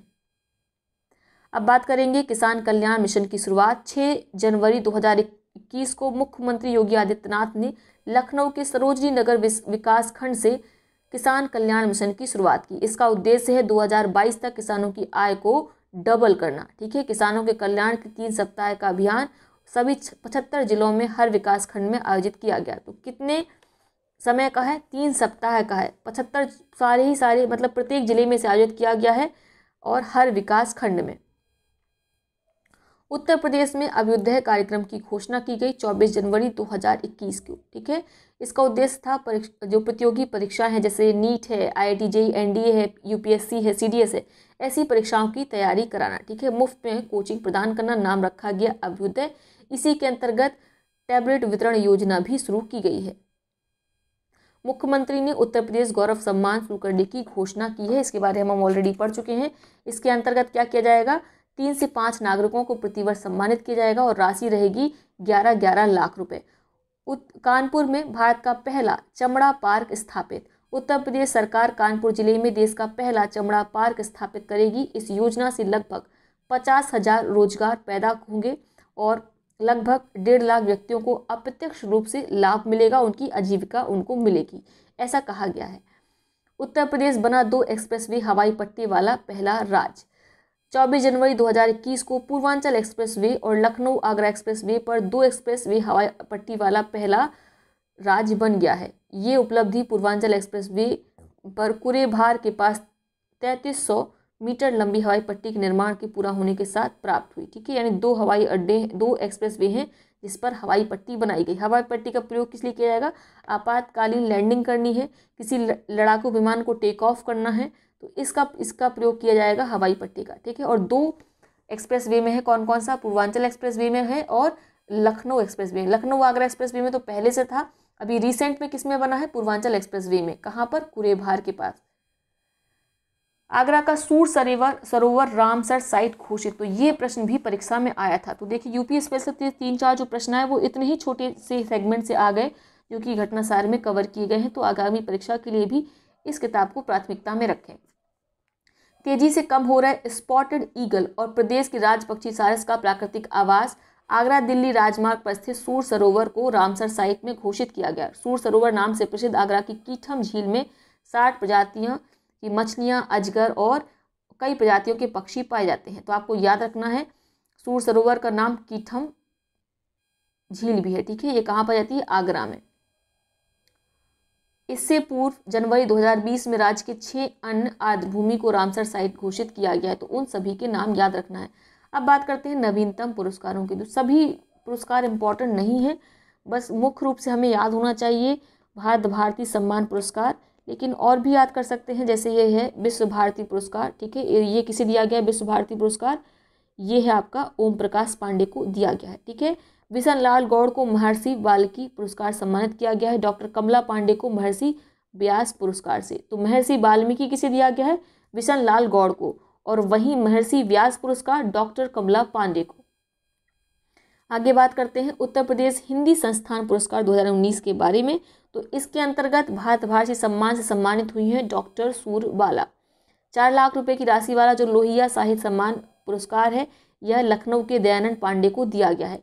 हिंदी गौरव सम्मान दिया गया है दिल्ली के तरुण विजय को, और महात्मा गांधी साहित्य सम्मान दिया गया है भोपाल के डॉक्टर रामेश्वर प्रसाद मिश्र पंकज को। और उसके बाद आते हैं आपके पंडित दीनदयाल उपाध्याय, इनको दिया गया है, और डॉक्टर सूर्यकांत बाली को दिया गया है। तो सबसे ज़रूरी आपको क्या क्या याद रखना है? आप याद रखेंगे भारत भारती सम्मान, लोहिया साहित्य सम्मान आपको याद रखने की आवश्यकता नहीं, क्योंकि 3 लोग को ये दिया गया है। नहीं, ये 3 लोग को नहीं दिया गया है। महात्मा गांधी साहित्य सम्मान 3 लोग को दिया गया, तो ये आपको याद नहीं रखना है। लोहिया साहित्य सम्मान आप याद रखेंगे दयानंद पांडे को दिया गया है। हिंदी गौरव सम्मान ज़रूर याद रखना, ये तरुण विजय को दिया गया है। आगे बात करें अवंती बाई साहित्य सम्मान की, तो ये किसे दिया गया है? भोपाल के डॉक्टर कपिल तिवारी को। राजर्षि पुरुषोत्तम दास टंडन सम्मान ये परीक्षा में एक बार पूछा गया है, ये दिया गया है राष्ट्रभाषा प्रचार समिति वर्धा को। क्लियर हो गया? तो ये आगे दिए गए हैं आपको रानी लक्ष्मीबाई और लक्ष्मण पुरस्कार। तो ये बहुत सारे व्यक्तियों को एक साथ दिए जाते हैं, तो इतने लोगों का नाम तो आप याद कर नहीं पाएंगे, तो इसको छोड़ दीजिए। फिलहाल अब बात करते हैं बाघों की आबादी 2 गुना होने के लिए पीलीभीत टाइगर रिजर्व को अंतर्राष्ट्रीय पुरस्कार दिया गया है। ठीक है, 10 वर्षों के लक्ष्यों को पीलीभीत टाइगर रिजर्व ने मात्र 4 वर्षों में पूरा किया। जो टाइगर की संख्या थी उसको डबल कर दिया, इसलिए क्या कहा गया है, T×2 ये अवार्ड कहा जाता है इसे, ठीक है, टाइगर ×2, ठीक है। इस लक्ष्य को पूरा किया है। 2014 में 25 बाघ थे और 2018 में कितने हो गए, 65 हो गए हैं, यानी संख्या डबल से भी ज़्यादा हो गई है। और PTR सभी 13 बाघ रेंज देश जो हैं, ठीक है, टाइगर रेंज कंट्रीज कौन कौन सी हैं जहाँ पे टाइगर्स पाए जाते हैं, भारत, बांग्लादेश, भूटान, नेपाल, कंबोडिया, चीन, इंडोनेशिया, लाओ PDR, मलेशिया, म्यांमार, रूस, थाईलैंड, वियतनाम, ठीक है। इन सभी टाइगर रेंज कंट्रीज में भारत पहला ऐसा देश है जिसने क्या जीता है, कौन सा अवार्ड जीता है, जिसने जीता है अंतर्राष्ट्रीय पुरस्कार T×2, और वो किसे मिला है, पीलीभीत टाइगर रिजर्व को। कमेंट बॉक्स में बताएंगे पीलीभीत टाइगर रिजर्व कहाँ पर स्थित है। इसके साथ ये भी पढ़ सकते हैं, UNDP पारिस्थितिकी तंत्र जैव विविधता के प्रमुख मिंटोरी पैक्टसन द्वारा राज्य के प्रमुख वन संरक्षक सुनील पांडे को पुरस्कार दिया गया है। किसे दिया गया है, UNDP के द्वारा पुरस्कार सुनील पांडे को। अब ये हमने विस्तार से सारे करंट अफेयर्स पढ़ लिए। अब हम लोग पढ़ेंगे उत्तर प्रदेश के वन लाइनर करंट अफेयर्स को, जो कि एक प्रकार का क्विक रिवीजन है। तो चलिए स्टार्ट करते हैं। केंद्र सरकार ने देश में प्रस्तावित 4 मेडिकल डिवाइस पार्क में एक डिवाइस पार्क उत्तर प्रदेश में कहाँ स्थापित करने की घोषणा की है। तो 4 मेडिकल डिवाइस पार्क स्थापित किए जाएंगे, उसमें से एक स्थापित किया जाएगा उत्तर प्रदेश के गौतम बुद्ध नगर में। प्रधानमंत्री नरेंद्र मोदी ने 11 सितंबर 2021 को महान कवि सुब्रमण्यम भारती की 100वीं पुण्यतिथि पर उत्तर प्रदेश स्थित किस केंद्रीय विश्वविद्यालय में सुब्रमण्यम भारत पीठ को स्थापित करने की घोषणा की है, बनारस हिंदू विश्वविद्यालय में। कहाँ पर, बनारस हिंदू विश्वविद्यालय में स्थापित की जाएगी क्या, सुब्रमण्यम भारती पीठ। हाल ही में ब्रिटेन कंपनी हाउस फ्रेश द्वारा जारी एक रिपोर्ट के अनुसार उत्तर प्रदेश के किस शहर को 2020 का दुनिया का 50वां सर्वाधिक दुनिया का 50 सर्वाधिक प्रदूषित शहरों की सूची में दूसरे स्थान पर रखा गया। तो पहले स्थान पर चीन का होतान शहर है, होतान या होटन शहर, ठीक है, और दूसरे नंबर पर हमारा उत्तर प्रदेश का गाजियाबाद शहर शामिल है टॉप 50 सबसे प्रदूषित शहरों की सूची में। संस्कृति मंत्रालय भारत सरकार ने हाल ही में उत्तर प्रदेश के किस शहर में भारतीय विरासत संस्थान इंडिया इंस्टीट्यूट ऑफ हेरिटेज स्थापित करने का निर्णय लिया है। तो नोएडा में। उत्तर प्रदेश सरकार ने अलीगढ़ का नाम परिवर्तित करके क्या रखने का निर्णय लिया है, हरिगढ़ नाम रखा जाएगा अलीगढ़ का। उत्तर प्रदेश सरकार ने हाल ही में किस शहर में मेजर ध्यानचंद स्पोर्ट्स यूनिवर्सिटी खोलने का निर्णय लिया है। तो प्रदेश की पहली स्पोर्ट्स यूनिवर्सिटी रहेगी, ठीक है। इसका नाम हाल ही में परिवर्तित किया गया है, इसे मेरठ में खोला जाना है। पहले ये लखनऊ में खुलने वाली थी, लेकिन भूमि अधिग्रहण नहीं हो पाया, इस कारण से शिफ्ट कर दिया गया लखनऊ से मेरठ। उत्तर प्रदेश के सहारनपुर विश्वविद्यालय का नाम बदलकर क्या रखा गया है। तो ये बहुत महत्वपूर्ण है, नाम रखा गया मां शाकंभरी विश्वविद्यालय। उत्तर प्रदेश में मिशन शक्ति का कौन सा चरण शुरू हुआ है, तीसरा चरण शुरू हुआ है। कहाँ से, लखनऊ से। किसने शुरू किया है, राज्यपाल आनंदीबेन पटेल ने, मुख्यमंत्री योगी आदित्यनाथ ने। तीसरा चरण है जो कि 21 अगस्त 2021 से लेकर 31 दिसंबर 2021 तक चलेगा। पहला चरण अक्टूबर 2020 में बलरामपुर लखनऊ से शुरू किया गया था। क्लियर हो गया, बहुत बढ़िया। उत्तर प्रदेश के पहले आयुष विश्वविद्यालय की आधारशिला 30 अगस्त 2021 को कहाँ पर रखी गई। तो आयुष विश्वविद्यालय की आधारशिला रखी गई है गोरखपुर में। 5 सितंबर 2021 को वाराणसी के किस शहर के बीच क्रूज सेवा का शुभारंभ प्रधानमंत्री नरेंद्र मोदी ने किया है। तो इसको लगा लीजिए मोस्ट इंपॉर्टेंट, चुनार में शुरू किया गया है क्रूज सेवा को, ठीक है। उत्तर प्रदेश का वह आध्यात्मिक शहर जहां उत्तर प्रदेश ने 10 सितंबर 2021 को 10 किलोमीटर की दायरे में मांस और शराब की बिक्री पर पूर्ण प्रतिबंध लगा दिया। तो ये है मथुरा वृंदावन, ठीक है। 10 किलोमीटर के दायरे में मांस और शराब की बिक्री नहीं होगी। प्रधानमंत्री नरेंद्र मोदी ने 14 सितंबर 2021 को उत्तर प्रदेश के किस शहर में राजा महेंद्र प्रताप सिंह राज्य विश्वविद्यालय की आधारशिला रखी है। तो ये है अलीगढ़। यहाँ पर राजा महेंद्र प्रताप सिंह विश्वविद्यालय की आधारशिला रखी गई है। याद रखिए किसने रखी है, प्रधानमंत्री नरेंद्र मोदी ने। 25 जून 2021 को India smart city award contest में उत्तर प्रदेश को पहला स्थान मिला है। दूसरा स्थान किसे मिला है, मध्य प्रदेश को मिला है। और शहरों की सूची में किसने पहला स्थान प्राप्त किया है, सूरत और इंदौर ने। उत्तर प्रदेश के किस रेलवे स्टेशन का नाम बदल दिया गया है।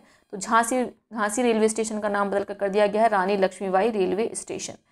अगला प्रश्न है, वरिष्ठ IPS अधिकारी जिन्हें 30 जून 2021 को उत्तर प्रदेश का नया पुलिस महानिदेशक नियुक्त किया गया है। तो इनका नाम है मुकुल गोयल।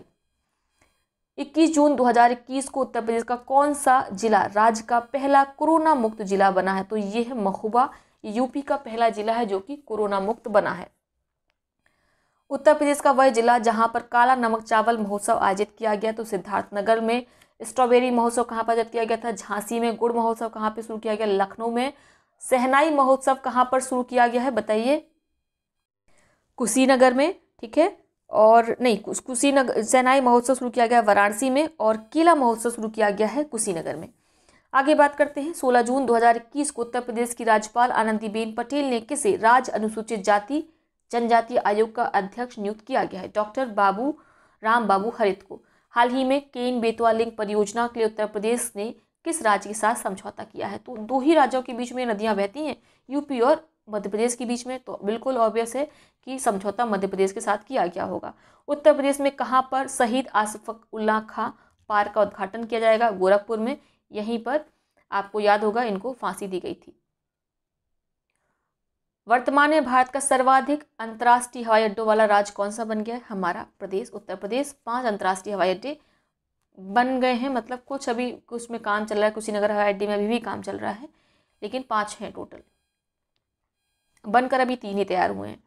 केंद्रीय पंचायती राज मंत्रालय द्वारा अप्रैल 2021 में उत्तर प्रदेश को किस पुरस्कार से सम्मानित किया गया? तो उत्तर प्रदेश को मिला है 2021 का ई पंचायत पुरस्कार, जो कि प्रदान किया गया है केंद्रीय पंचायती राज मंत्रालय के द्वारा।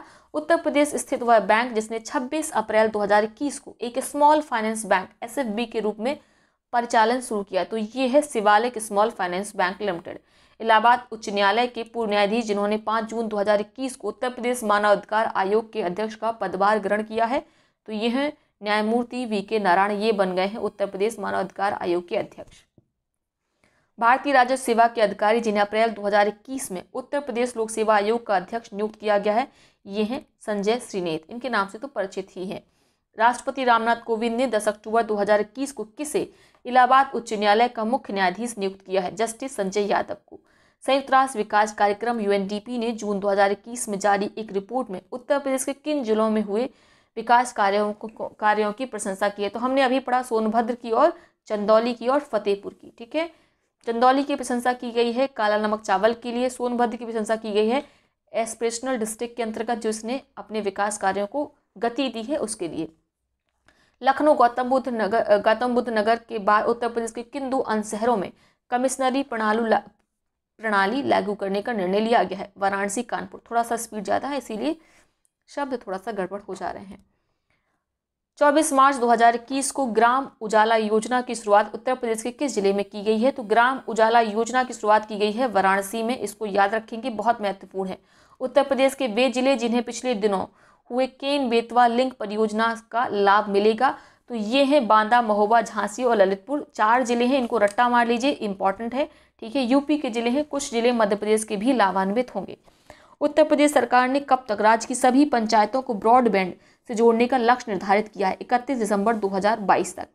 पिछले दिनों कहां पर मुख्यमंत्री योगी आदित्यनाथ द्वारा बंडई बांध का उद्घाटन किया गया? तो ललितपुर में किया गया है बंडई बांध का उद्घाटन मुख्यमंत्री आदित्य योगीनाथ के द्वारा। 26 जनवरी 2021 को गणतंत्र दिवस परेड में निकाली गई 32 झांकियों में से उत्तर प्रदेश की झांकी को प्रथम पुरस्कार दिया गया है।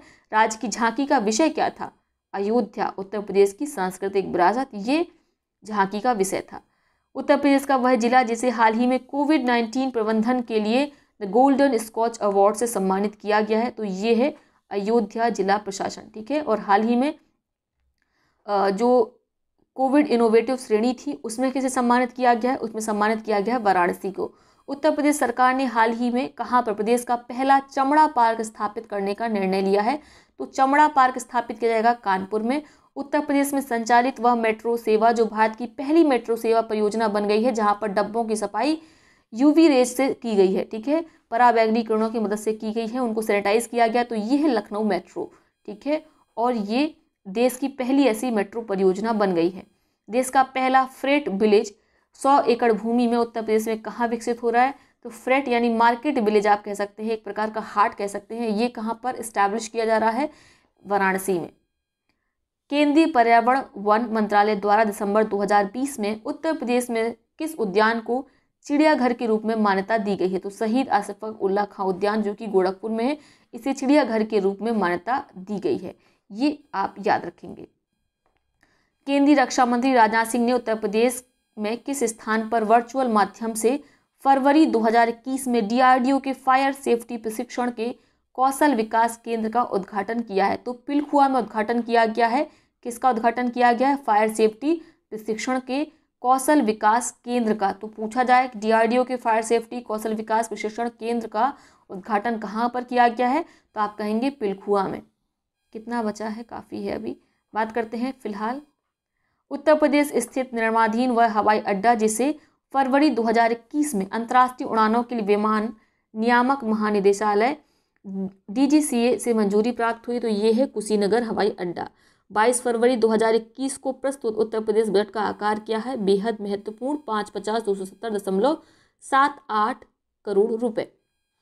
वित्तीय वर्ष 2021-22 में राज्य बजट में राजकोषीय घाटा, इसे आप 5,50,270.78 करोड़ के से भी याद कर सकते हैं, लेकिन मैंने इसे ऐसे याद किया है 550,270.78 करोड़। ठीक है।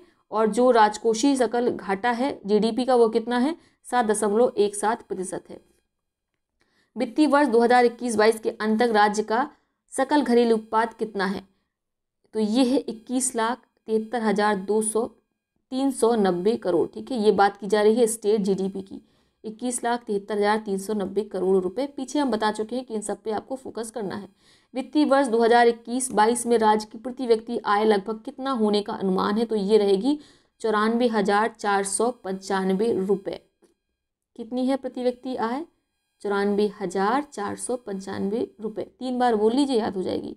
वित्तीय वर्ष 2021-22 के लिए प्रस्तुत राज्य बजट के अनुसार राज्य में प्रति व्यक्ति कर्ज कितना है? तो ये है 26,572 रुपये। उत्तर प्रदेश का वह नगर निगम जो 2 दिसंबर 2020 को बॉम्बे स्टॉक एक्सचेंज में लिस्ट हुआ है। तो बेहद महत्वपूर्ण प्रश्न, लखनऊ नगर निगम है ये, जो कि बॉम्बे स्टॉक एक्सचेंज में लिस्ट हुआ है।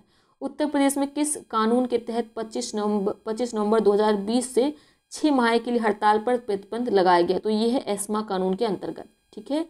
6 माह के लिए कोई भी हड़ताल नहीं लगाई जाएगी, ऐसा कहा गया था 2020 में, लेकिन कानून याद रखेंगे, एस्मा कानून के अंतर्गत हड़ताल को प्रतिबंधित किया जाता है।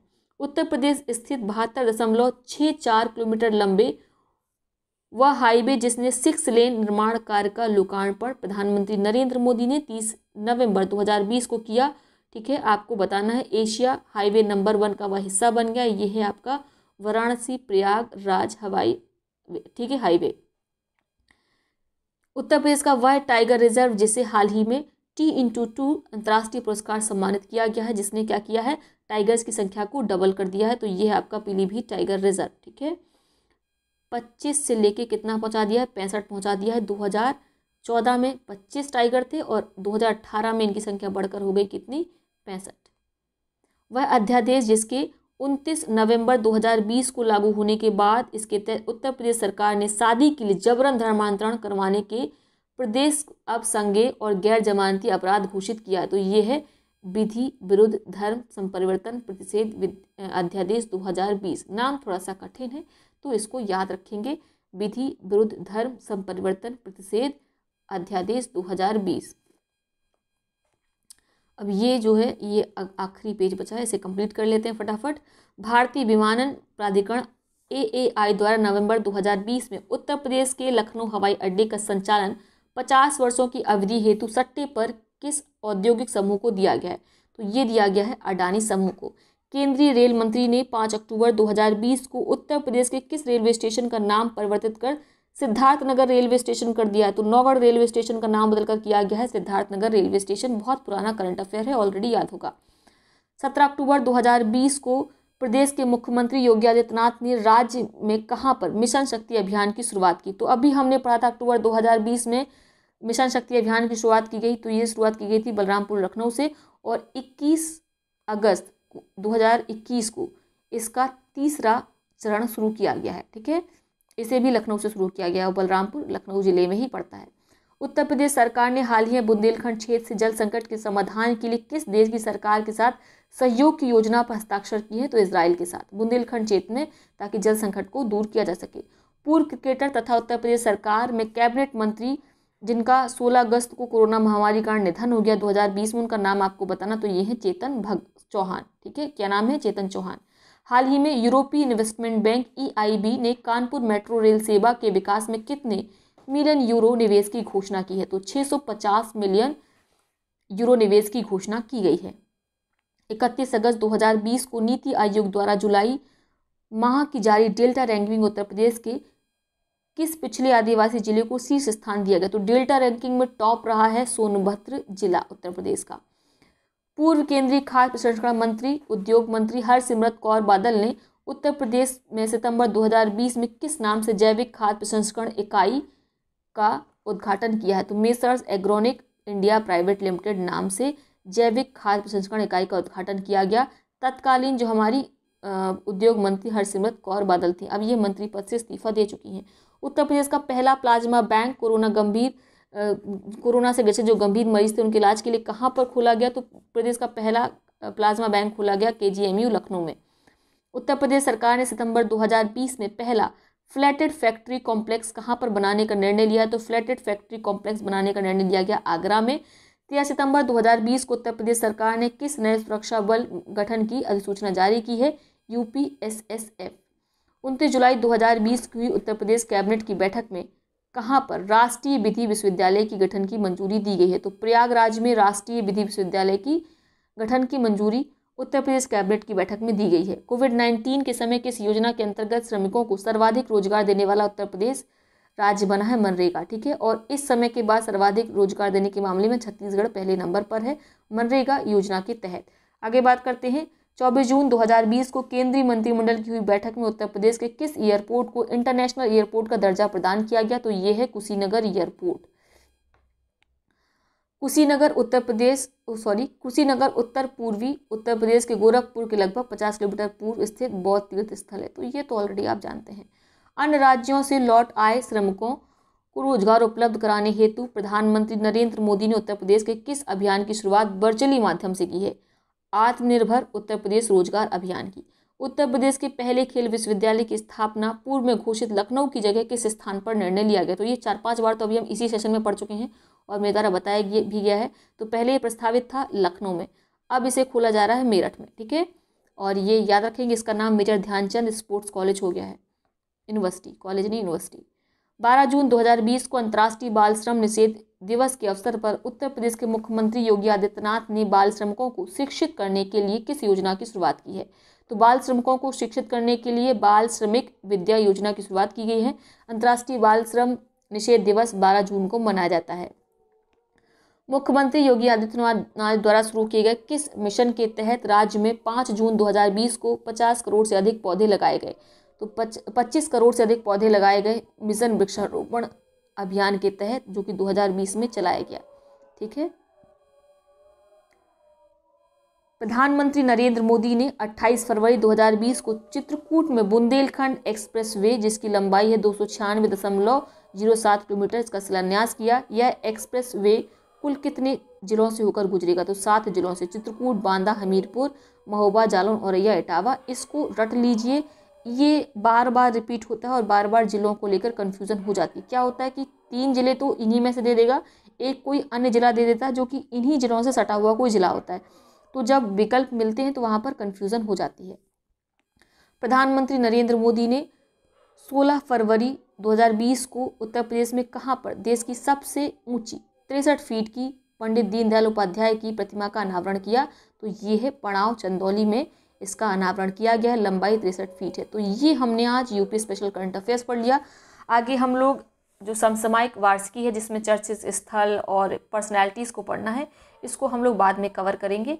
ये हमने पढ़ा है, इसमें काफ़ी मिसिंग है उत्तर प्रदेश का जो इम्पोर्टेंट करंट अफेयर्स हो सकता था, जैसे उज्ज्वला 2.0 की शुरुआत कहाँ से की गई, कब की गई? तो 10 अगस्त को शुरुआत की गई, 2021 10 अगस्त को प्रधानमंत्री नरेंद्र मोदी के द्वारा महोबा से। ठीक है, तो ये सब इस तरह के इम्पोर्टेंट करंट अफेयर्स को छोड़ा गया है। तो आप चाहें तो हमारा जो करंट अफेयर्स का प्रोग्राम है आप उसे ज्वाइन कर सकते हैं। फीस बहुत मिनिमम रखी गई है। RO के लिए आपको 12 से 15 कुल मिलाकर PDF दी जाएंगी, जिसमें से प्रत्येक में 100 से लेके 150 तक क्वेश्चन होंगे। किसी में 100 होंगे, किसी में 167, किसी में 170 इतने क्वेश्चन रहेंगे, किसी में 150 भी रहेंगे, 100 से कम किसी में भी नहीं रहेंगे। ठीक है, इतनी PDF आपको मिलेंगी और पूरे वर्ष का करंट अफेयर कवर किया जाएगा। तो अगर आपका हाई कोर्ट का एग्ज़ाम है, आपका UP RO है या BPSC भी एग्ज़ाम है, ठीक है, BPSC में BPSC स्पेशल जो करंट अफेयर है वो नहीं मिल पाएगा, बाकी सारा करंट अफेयर आपको केवल 200 में मिल जाएगा। तो आप चाहें तो ज्वाइन कर सकते हैं।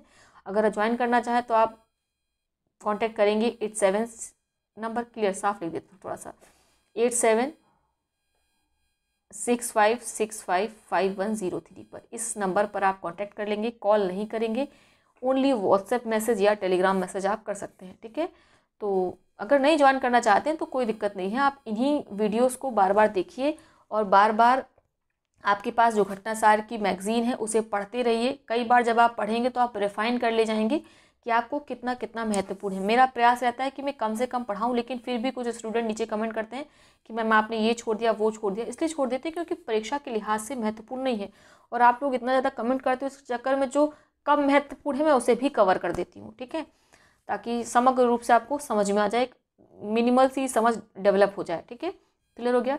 तो ठीक है, ये हमने आज पढ़ लिया यूपीएस स्पेशल करंट अफेयर्स। अब बहुत कम टॉपिक्स बचे हैं, जल्दी से 3-4 वीडियो में कवर कर लेंगे, घटनासार खत्म हो जाएगी। तो ठीक है, पढ़िए लिखिए, मस्त रहिए, खुश रहिए, आगे पढ़ते रहिए। मिलते हैं अगले वीडियो में, तब तक के लिए बहुत बहुत धन्यवाद।